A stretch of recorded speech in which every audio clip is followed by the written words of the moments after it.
Millətçilik dünya siyasəti üçün istisna bir hal deyil. Hal-hazırda beynəlxalq münasibətlərdə ən dominant ideologiyadır. Bütün dövlətlərin millətçilik tərəfindən ya yaradılıb, ya da millətçilik tərəfindən öz yaradılışlarını əsaslandırmağa məcburdurlar. Amma tarix boyu hər zaman mövcud olan dövlətlərarası müharibəni son 300 ildə yaranan millətçiliklə izah eləməyimiz tam da mümkün olmaya bilər.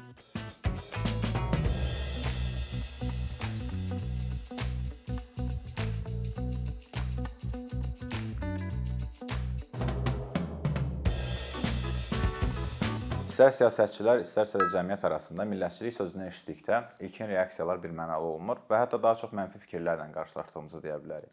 Millətçilik müharibələr, soyqırımlar, ayrı-seçkilik, digər millətləri özündən aşağı görmə, onlara daha az haqq tanımaq kimi düşüncələrlə əlaqələndirilir və irtica bir düşüncə kimi təqdim olunur. Ümumiyyətlə, millətçiliyin həqiqətən təhlükəli olmadığı ilə bağlı öyrənmək üçün gəlin ilk olaraq onun tərifdən nəzər salmamız lazımdır. Daha sonra isə həm bu fikirlərin səbəblərini, əsaslı olub-olmamasını təhlil edəcəyik. Millətçiliyin müxtəlif tərifləri olsa da, ideal olan bu olardı ki, iki və ən populyar, bir-birinə rəqib olan etnik-simvolist və modernist nəzəriyyələrə baxaq. Amma bundan öncə məncə demək lazımdır ki, millətçilik və vətənpərvərlik anlayışları akademiyada bir-birindən çox da fərqləndirilmir. Sadəcə olaraq siyasi diskursda bunlar bir-birinə əks anlayışlar kimi göstərilirlər. Bunda səbəbi budur ki, xüsusən 2-ci Dünya müharibəsindən sonra millətçiliyin reputasiyasının aşağı düşməsi səbəbilə siyasətçilər öz millətçiliklərini yaxşı vətənpərvərlik, digərlərinin vətənpərvərliyini isə pis millətçilik adlandırmaqla qarşı tərəfi partiya ola bilər, dövlət ola bilər, şeytanlaşdırmaq istəyirlər. Keçək nəzəriyyələrin təriflərinə. Bunlardan ən məşhuru modernist nəzəriyyələrdən Ernest Kellnerin tərifi olacaq ki, Ernest Kellnerə görə millətçilik siyasi olanın, yəni dövlətin milli olanla, yəni kültürlə üst-üstə düşməsinin tərəfdarıdır. Bura bir neçə misal gətirə bilərik. Məsələn, ayrılıqçı millətçi hərəkatlarda separatçı da deyilir. Burada deyilir ki, artıq bir kültür var və bu kültür üzərindən dövləti yaratmaq istəyirlər. Digər tərəfdən dövlətçi millətçiliklərdə isə dövlət var, dövlətin daxilində bir neçə kültürlər var. Bu kültürləri homogenləşdirmək siyasətini nəzərdə tutur. İlkin olaraq əslində qulağa təhlükəli və müəyyən qədər avtoritar meyllərə səbəb olacaq bir düşüncə kimi gəlsə də, bu dəqiqə dünyada mövcud olan 195 ölkənin hər birinin hekayəsinə baxsaq, hamısının hekayəsində bunun olduğunu görə bilərik. Digər bir etnik-simvolist nəzəriyyəyə görə Anthony Smith iddia edirdi ki, millətçilik millət olma iddiasında olan toplumun kimlik, birlik və müstəqillik uğrunda olan, onu yaratmaq və qorumaq uğrunda olan mübarizəsidir. Bu uğurda olan ideoloji bir hərəkatdır. Ernest Kellnerə görə bu daha çox siyasi idisə, biz Anthony Smithin tərifində biz həm də burada kimlik mübarizəsini, kültürel bir yanını və ideoloji bir hərəkat olduğunu görə bilirik. Yəni, millətçiliyin hər iki tərifinə baxdıqda bunun bəzən müharibələrə yol aça bildiyini görsək də, amma əsasən bu kültürel hərəkətdir. Bəs niyə görə millətçiliklə bağlı bu mənfi, bayaq əvvəldə səsləndirdiyim neqativ fikirlər mövcuddur? Bunu daha çox əlaqələndirərəm, xüsusilə 2 dünya müharibələrinin nümunələri var və yaxud nasist Almaniyası, müxtəlif oradakı irqlərə qarşı olan irqçilik, millətlərə qarşı olan irqçilik, dünyada az sayda olan apartheid, Yugoslaviya, Afrika və ya Qafqazda olan müharibələr, bunların hamısı millətçiliklə bağlı mənfi fikirlərin yol açmasına gətirib çıxarmışdır. Ümumiyyətlə, bu nümunələrə fikir versək, bu nümunələr nə qədər faciəvi olsa da, nə qədər böyük insan ömürlərinə yol açsa da, 250-300 illik millətçilik tarixində çox da böyük bir əksəriyyəti təşkil etmədiyini görə bilərik. Yəni, əslində bu nümunələrdən öyrənəcəyimiz bir çox şeylər olsa da, bunların əsasında millətçiliyi qiymətləndirmək statistik olaraq yanlış olmuş olur. Azərbaycan nümunəsində isə bunun daha çox Sovet İttifaqının mirası olduğunu görə bilərik. Yəni, kommunist ideologiya millətçiliyə münasibətdən qaynaqlanan bir mənfi təəssürat yaradılmış, formalaşdırılmışdı. Amma yenə də tam olaraq millətçilikdən imtina eləyə bilməyən Sovet alternativ və tamamilə mahiyyətcə eyni olan bir anlayış, millətpərvərlik anlayışına istifadə edirdi ki, izahlı lüğətimizə də baxdıqda görə bilirik ki, millətpərvərlik daha çox müsbət mənada təhlil olunur. Millətçilik isə daha çox mənfi, belə deyək, mənfi anlayışlarla tərif edilir. İndi isə millətçiliklə bağlı ayrı-ayrı tənqidlərə toxunmaq istəyirəm. Bunlardan biri millətçilik müharibəyə yol açır və yaxud müharibənin səbəbi millətçilikdirmi? Bu barədə danışarkən qısaca belə cavab verə bilərəm. Bəzən ha, amma birbaşa yox. Yəni millətçilik müharibəyə yol açmağı üçün onun digər faktorlarla bir yerdə hərəkət etmək lazımdır. Bu faktorlar nələrdir?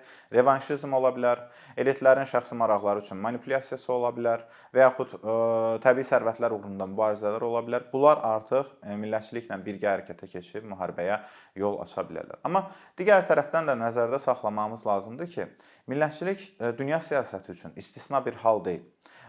Bu hal-hazırda beynəlxalq münasibətlərdə ən dominant ideologiyadır. Bütün dövlətlərin millətçilik tərəfindən ya yaradılıb, ya da millətçilik tərəfindən öz yaradılışlarını əsaslandırmağa məcburdurlar. Amma tarix boyu hər zaman mövcud olan dövlətlərarası müharibəni son 300 ildə yaranan millətçiliklə izah eləməyimiz tam da mümkün olmaya bilər. Belə ki, fikrimcə dövlətlər arasındakı müharibəni izah eləmək üçün beynəlxalq münasibətlər nəzəriyyələrinə, xüsusən realist nəzəriyyələrə müraciət eləmək daha uğurlu olardı ki, tam mövzumuz olmasa da qısa olaraq deyim ki, realist nəzəriyyəyə görə, xüsusən ofensiv realist nəzəriyyəyə görə dövlətlər mövcud olmaq üçün, sağ qalmaq üçün hücum etməyə məcbur olurlar və bu artıq onlarda aqressiv siyasətin yaranması ilə nəticələnə bilər. Digər tərəfdən hələ dövlət formalaşdırmamış millətçiliklərə baxa bilərik. Məsələn, ayrılıqçı separatçı hərəkatlara. Əgər İrlandlar müstəqillik üçün onlar silahlı mübarizəyə üstünlük verirdisə, digər tərəfdən qandil şiddəti tamamilə inkar eləyirdi. Və yaxud son müasir siyasətlə bağlı deyə bilərik ki, Amerikadakı MAQ hərəkatı Amerikanın İrana müdaxiləsinə tamamilə qarşıdır və bunu millətçiliklə əsaslandırır. Yəni America First, yəni hər şeydən öncə Amerika düşüncəsi ilə deyir ki, biz başqa dövlətin maraqları üçün ölkəmizi od atmalı deyilik, müharibəyə qatılmalı deyilik. Və yaxud ən çox yenə də nümunələr çəkilir Yugoslaviyadan, postsovetdən, amma buna bənzər Çexoslovakiya nümunəsi də var ki, burada ayrılma tamamilə sülh şəraitinə baş vermişdi və eləcə də Yugoslaviyada da tam sülh şəraitində və ya postsovetdə tam sülh şəraitində və ya daha az şiddətlə ayrılmalar olan nümunələrə rast gələ bilərik.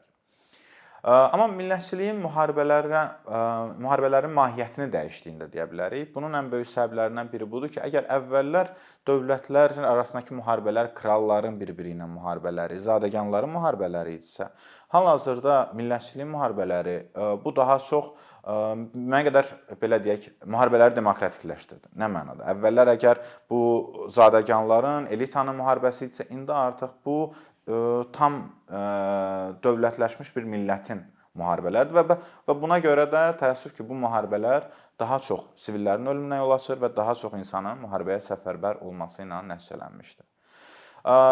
Bu demokratikləşdirmə məsələsinə toxunmuşkən ümumiyyətlə millətçiliyin digər ideyalarına, münasibəti barəsində danışmaq istəyərdim. Millətçilik demokratikdirmi, liberaldırmı, avtoritardırmı, ümumiyyətlə digər ideyalarla münasibəti necədir?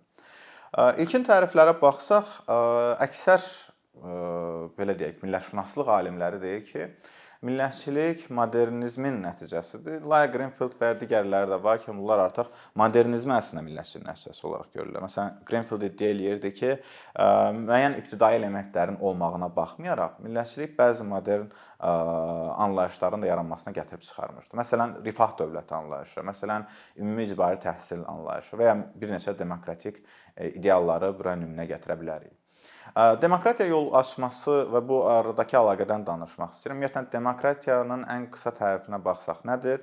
Demokratiya etimoloji ən qısa tərifinə baxaq, xalqın hakimiyyəti deməkdir. Məsələn, əvvəlki dövrlərdə əgər hakimiyyət Tanrı tərəfindən təyin olunmuş bir monarx və onun sonraki övladların ötürdüyü varisliklə keçirdisə, artıq monarxiyanın ləğvindən sonra demokratiya xalqın necə idarə edəcəyinə cavab verirdisə, millətçilik burada xalqın kim olduğuna cavab verməli idi.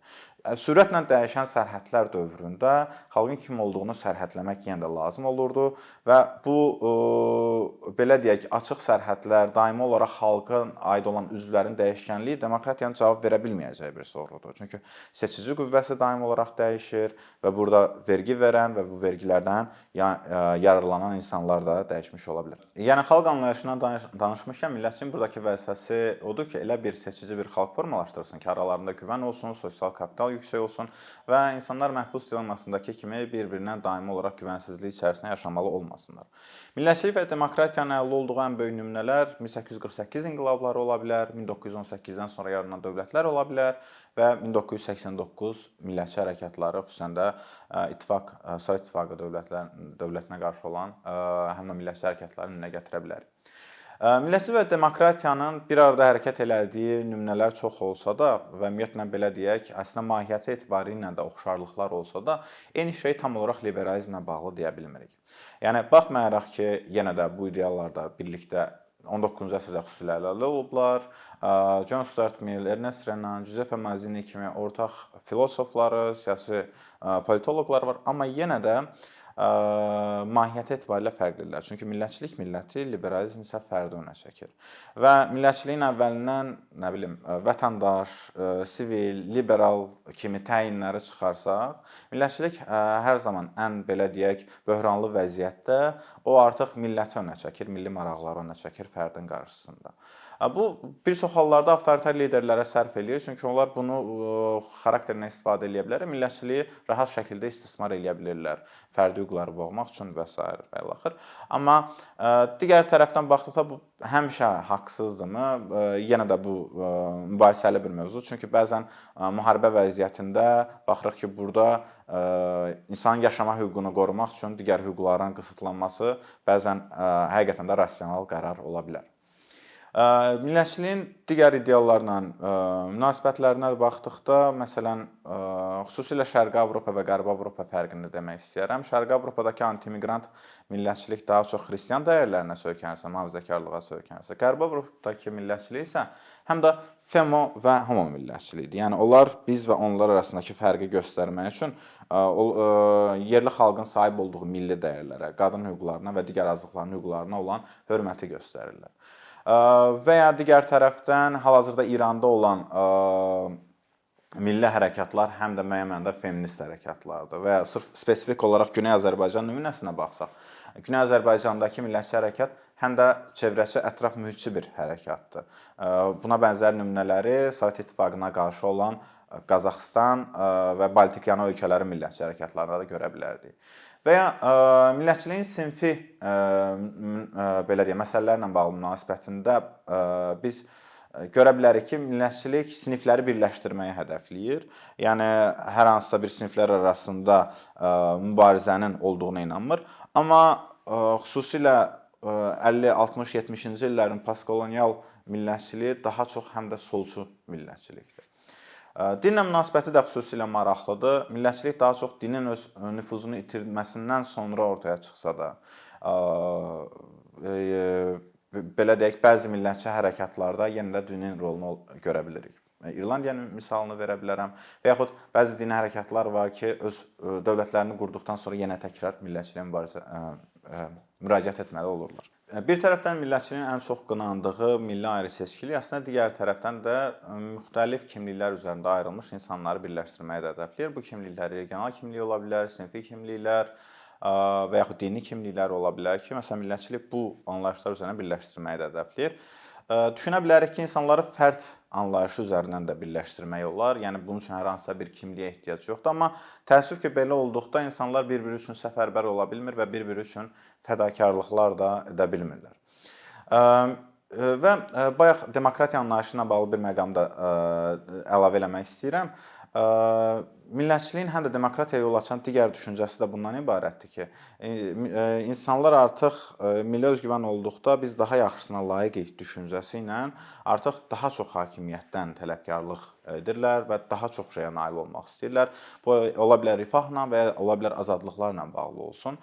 Məsələn, bu biz daha yaxşısına layiqik, mən daha yaxşısına layiqəmlə dəyişdikdə bu fərdin sadəcə olaraq immiqrasiya eləməklə nəticələnə bilər və ya həmin o ədalətsiz iyerarxiyada özünə bir yer axtarmağı ilə, yəni burada artıq yeni bir karyera qurmağı ilə nəticələnə bilər. Amma biz daha yaxşısına layiq isə bu tələbkarlığı daha çox artırmış ola bilər. Digər tənqid millətçiliyin Hitler, nasizm, faşizm, irqçilik bu kimi ideallarla əlaqələnməsinə görədir. Çox təbii belə deyək, düşüncədən qaynaqlanır. Çünki 20-ci əsrin ən böyük hadisəsi deyilə bilər. Hitlerin hakimiyyətə gəlməyi olsun, istəyir nasist Almaniyasının daxili siyasət olsun, istəyirsə də bəşəriyyətin ən böyük 2-ci dünya müharibəsini deyə bilərik. Yəni əslində qeyd elədik ki, statistik olaraq yanlışdır. 250 illik tarixdə müəyyən bir dövrdür, kiçik bir dövrdür və 250 illik tarixdə liderlərin arasında Hitler sadəcə olaraq bir nümunədir. Amma yenə də buradan öyrənilməli olan bir neçə nəticələr var. Məsələn, millətçilik və irqçilik bu ideyalar arasında ortaq cəhətlər nələrdir? İlk ortaq cəhət bunu deyə bilərik ki, hər iki ideyada biz və digərləri fərqinə fokuslanıb. Hər iki ideyada da millətçilikdə bəzən ortaq əcdad məsələsi olmuş olur. Amma biz və digərləri məsələsinə gəlmək istəyirəm. Millətçilikdə, irqçilikdəki biz və digərlərində sərhəd həddindən artıq sərt qoyulub. Çünki burada biz və digərləri bioloji və fenotip üzrə ayrılıb. Millətçilikdə isə xüsusilə bunun sivil formasında bura biz həm də digər siyasi düşüncələr də əlavə edirik ki, insanlar artıq başqa bir millətin üzvü də ola bilirlər. Və yaxud kültürel anlayış olduqda bu bir neçə nəsillə olur, amma yenə də millətçilik nisbətən daha çox inklüzivliyə açıq olmuş olur. Hitler nümunəsi ilə assosiasiya olunması ilə bağlı əlavə deyə biləcəyim budur ki, yəni bir tərəfdə millətçiliyin Hitler kimi nümunəsi var, digər tərəfdə isə millətçiliyin Gandhi kimi nümunəsi varsa, demək yəni bunların arasında nə qədər böyük bir uçurum olduğunu görə bilirik. Demək ki, millətçilik bunların ən böyük, yəni Hitler edən ən böyük məsələ onun millətçiliyi deyildi. Demək ki, burada ayrı bir faktora baxmamız lazımdır. Bu faktor fikrimcə totalitarizm ola bilər. Çünki Hitler Almaniyası ilə Stalin SSRİ arasında daha çox oxşarlıq tapa bilərik totalitarizm faktoruna görə. Nəinki Hitler Almaniyası ilə Gandhinin Hindistan arasında. Yəni millətçilik bunlar arasında o qədər ortaqlıq təşkil edə bilməyib, nəinki nasizm digərləri arasında. Və millətçilik ümumiyyətlə hər kəs üçünmü təhlükəlidir? Bu məsələyə cavab vermək üçün qlobal mənada dedik ki, müharibələrə yol aça bilər. Məsələn, daxili siyasətdə dedik ki, avtoritarlaşmağa yol aça bilər. Amma bəzi nümunələrdə görə bilirik ki, millətçiliyin əksikliyi təhlükə ola bilər. Xüsusilə hal-hazırda potensial Avropa ilə Rusiyanın ola biləcək müharibə məsələsində Avropa siyasətçilərin ən çox qeyd elədiyi məqamlardan biri budur ki, biz birlik olaraq müharibəyə çox da hazır deyilik. Çünki bizim əhalimizdə dayanıqlı müharibə aparmaq üçün Rusiyada olan və Ukraynada olan millətçi duyğular o qədər də yüksək deyil. Və yaxud eyni şeyi Azərbaycanla bağlı deyə bilərik ki, Qarabağın işğaldan azad olunması və yaxud daha çox torpaqların 1-ci Qarabağ müharibəsində işğal olunması həm də Azərbaycanda olan, müəyyən səviyyədə olan millətçiliyə görə mümkün olmuşdur. Eyni şeyi yenə də əlavə eləyə bilərik Azərbaycan dilinin qorunmasına, müəyyən kültürel elementlərin, müəyyən bayramlarımızın qorunmasına ki, yəni bu millətçilik sayəsində mümkün ola bilmişdir. Bu yalnız Azərbaycana aid deyil, yəni dünyada müxtəlif mövcud olan əgər fərqliliklər, müxtəlifliklər varsa, bu yanda millətçiliyin sayəsində mümkün ola bilmişdir. Millətçiliyə ən çox verilən suallardan biri ümumiyyətlə millətçiliyin milli azlıqlar üçün təhlükəli olmaması ilə əlaqədardır. Bu daha çox millətin necə tərif olunmasından asılı olaraq dəyişə bilər. Əgər millət olmanın elementlərindən biri kültürdürsə və yaxud digər siyasi dəyərlərdirsə, burada daha çox inklüzivliyi görə bilərik. Amma yenə də genetikaya əsaslanırsa və ya fenotipə əsaslanırsa, irqə əsaslanırsa, burada millətin milli azlıqların münasibətində daha sərt ola biləcəyini görə bilərik. Ümumiyyətlə, nümunələr olaraq baxsaq, Azərbaycanda millətçiliyin ən çox çəkilən nümunələrindən biri Elçibəy dövrünə baxdıqda, həmin dövrdə milli azlıqlara ilk dəfə olaraq milli azlıqlar haqqında qanun qəbul olundu, milli azlıqlara ana dilində təhsil, teatr və bu kimi bir neçə hüquqlar tanındı. Amma ondan əvvəlki millətçiliyi düşmən görən Sovet İttifaqı dövründə isə milli azlıqların nəinki bir çox hüquqlardan məhrum idilər, həm də digər tərəfdən yəni hətta siyahıya alınmaya belə nəzərə alınmırdılar, yəni tamamilə yox hesab olunurdular həmin o Sovet İttifaqı dövründə. Ümumiyyətlə, millətçiliyi biz harda axtarmalıyıq? Bu suala cavab vermək üçün Michael Billigin Banal millətçilik və John Fox'un gündəlik millilik anlayışlarına müraciət eləmək istəyirəm. Yəni, bəzən biz, belə deyək, böyük siyasi hadisələrə fokuslanırıq millətçiliyi axtarmaq üçün. Bura müharibə ola bilər, soyqırım ola bilər. Yəni, böyük siyasi hadisələr, seçkilər ola bilər, amma millətçilik bəzən gündəlik həyatımızda da olur. Bu, danışdığımız dildə ola bilər, bu qeyd elədiyimiz bayramlarda, istifadə elədiyimiz mətbəxdə, evimizdən asılan bayraqda, yəni millətçilik burada da ola bilər. Bunu nəyə görə deyirəm? Yəni, nəyə görə bunlar artıq müəyyən mənada bayağılaşıb, mənfi mənada demirəm və nəyə görə artıq gündəlikləşib? Çünki 50 il əvvəl bu anlayışlar millətçilik idi. Sovet İttifaqı dövründə məsələn Bakıda əgər Azərbaycanda danışmaq bir intellektual bir insan üçün millətçi bir mövqe sayıla bilərdi. Və yaxud Azərbaycan bayrağından istifadə olsun və yaxud nə bilim 80 il əvvəl deyə Novruz bayramını keçirmək olsun. Amma artıq bu anlayışlar gündəlikləşib və bizim həyatımızın müəyyən bir parçasına çevrilə bilər. Millətçiliyi həm də burada axtarmalıyıq. Bütün bu dediklərimdən sonra təkrar əvvəlki suala qayıdaq. Millətçilik təhlükəlidirmi? Cavab sadəcə olaraq bəli və ya xeyir deyil. Millətçi mahiyyəti etibarilə avtoritar və ya zorakı olmasa da siyasi cəhətdən dəyişkəndir. Yəni bu dəyişkənlik yenə də onun hekayələrini kimin idarə eləməsindən asılıdır. Həmin o birlik anlayışının məcburi olmasından və digər faktorlardan asılı olaraq dəyişə bilər. Amma hər şeydən əvvəl qəbul etmək lazımdır ki, millətçilik yaxşı və pis olmasını araşdırmazdan əvvəl millətçilik ən böyük reallıqdır və hələ də milli dövlətlərə alternativ düşüncə təqdim oluna bilməyib. Məsələn, millətçiliyi inkar edən liberalizm artıq dünyada siyasi eranın sonudur deyən Fukuyama belə sonda liberalizm millətə ehtiyacı var olduğunu dedi. Qlobal ideyalar üzərində qurulan dini dövlətlər belə sonda millətçiliyə müraciət etməyə məcbur oldular. Millətçiliyi nəzərə almayan kommunist ölkələr yenə də milli sərhədlərlə dağılmağa məcbur oldular. Millətçilik daha çox siyasi müzakirələrdən kənarlaşdırıldıqda və nəzərə alınmadıqda daha çox təhlükəli olur və ona görə də bütün siyasi düşüncələr üçün millətçiliyin mahiyyəti nəzərə alınmalı və onun daha çox təhlükəli vəziyyətinə gəlməməsi üçün ayıq olmaları lazımdır.